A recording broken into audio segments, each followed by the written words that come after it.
اللہ تعالیٰ جب کسی چیز کو ناجائز قرار دیتے ہیں، حرام قرار دیتے ہیں، اس کے پیچھے دو وجوہات ہوتی ہیں۔ جب اللہ تعالیٰ کسی چیز کو حرام قرار دیتے ہیں، پہلی وجہ یہ ہوتی ہے کہ اس چیز کا وجود ہی اس کی حرمت کی وجہ ہوتا ہے، یعنی اس چیز کے وجود میں ہی بہت سارے مفاسد ہوتے ہیں، بہت سارے نقصانات ہوتے ہیں۔ مثلا اللہ تعالیٰ نے عقائد کے باب میں شرک کو ناجائز قرار دیا، کیونکہ شرک کے اندر ہی بہت سارے نقصانات ہیں، بہت سارے مفاسد ہیں۔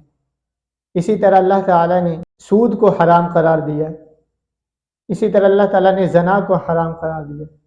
اسی طرح جب اللہ تعالیٰ کسی چیز کو ناجائز قرار دیتے ہیں، دوسری وجہ یہ ہوتی ہے کہ وہ چیز اصلاً تو جائز ہوتی ہے، لیکن کوئی خارجی سبب آ کر کے اس چیز کو ناجائز قرار دے دیتا ہے۔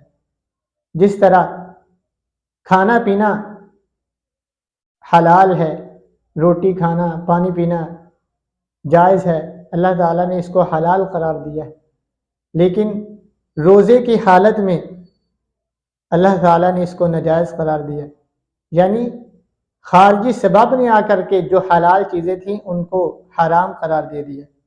اسی طرح اللہ تعالیٰ نے خرید و فروخت کو حلال قرار دیا ہے، جس طرح اللہ تعالیٰ فرماتے ہیں وَأَحَلَّ اللَّهُ الْبَيْعَ وَحَرَّمَ الرِّبَا۔ اللہ تعالیٰ نے خرید و فروخت کو حلال قرار دیا ہے، لیکن اللہ تعالیٰ نے فرمایا جب جمعے کا وقت ہو جائے تو خرید و فروخت سے باز آ جاؤ۔ یہاں پر اللہ تعالیٰ نے خرید و فروخت کو ناجائز قرار دیا ہے کیونکہ خارجی سبب جمعہ ہے۔ اگر لوگ کاروبار کریں گے تو جمعہ کی نماز سے غافل ہو جائیں گے۔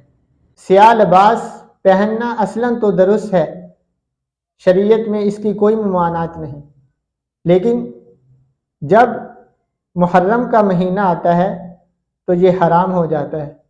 کیونکہ اگر ہم سیاہ لباس پہنیں گے تو اہل بدعت سے مشابہت ہوگی۔